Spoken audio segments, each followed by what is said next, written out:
So what is the most durable metal for everyday wear jewelry? I'm Alex Reynolds, founder of Charming Quail Jewelry Design.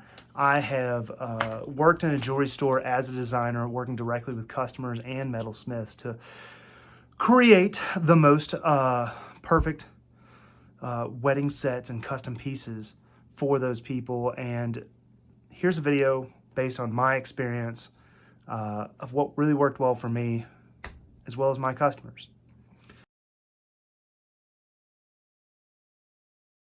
But what I'm going to do is I'm going to break this. I feel like this is two categories of metal, really. There is traditional metals and contemporary metals. And I feel like that really needs to be two separate videos. So I'm going to focus on traditional metals. So think silver, gold, platinum, that kind of stuff in this video. And I'm going to try to create another video that's more contemporary metals, which would be more titanium, tungsten, stainless steel, stuff like that. So check the end of this video for the recommended video. If I've got the other video up, it'll probably be recommended there. And check my channel. But let's go ahead and start jumping into this. I'm gonna try to break it down into chapters. So if you want to skip around to the part that means the most to you, check the description below for that. But I'm going to start off with the lowest end of stuff. Let's start off with pot metal, right? I'm going to make this one pretty quick.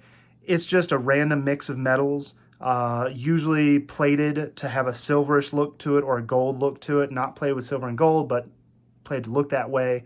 It's really inexpensive. It can have faceted stones or cabs set into it, but it's not meant to last very long.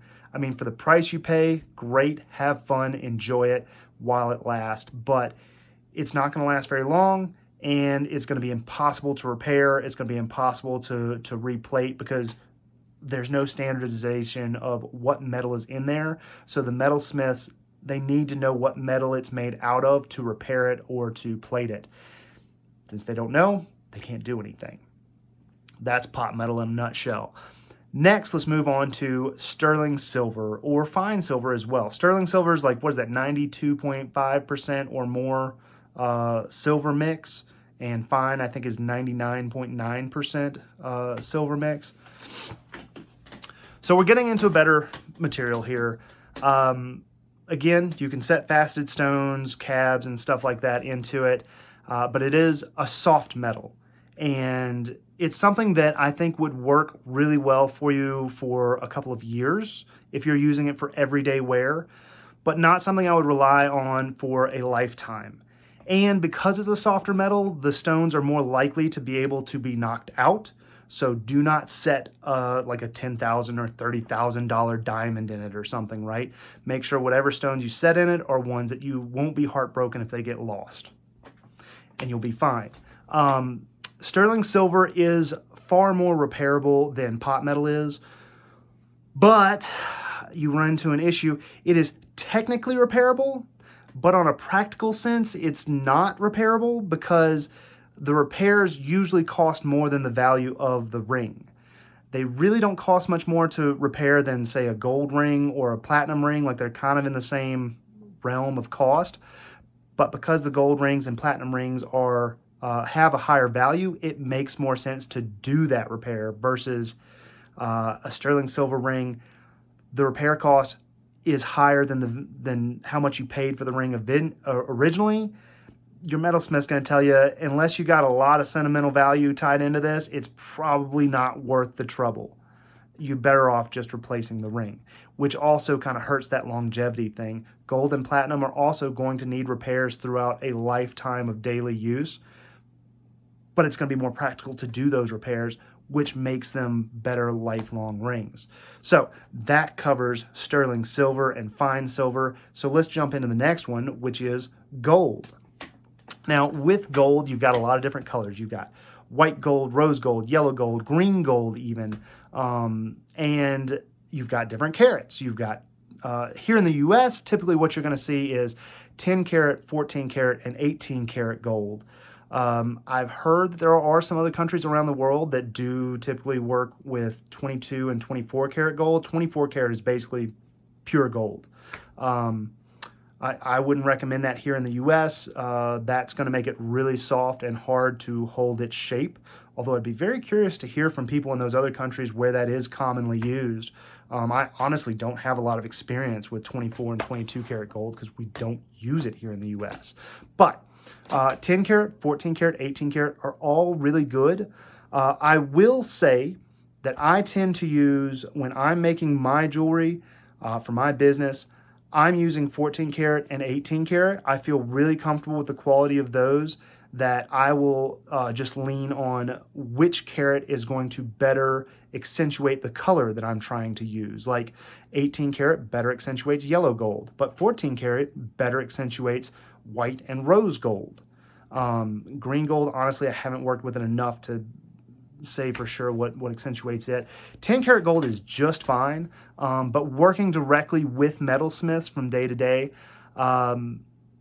they really prefer to repair 14 and 18 karat gold. I've never seen a 10 karat one that they couldn't repair. I haven't seen it be an issue, but they prefer working on 14 and 18 karat gold.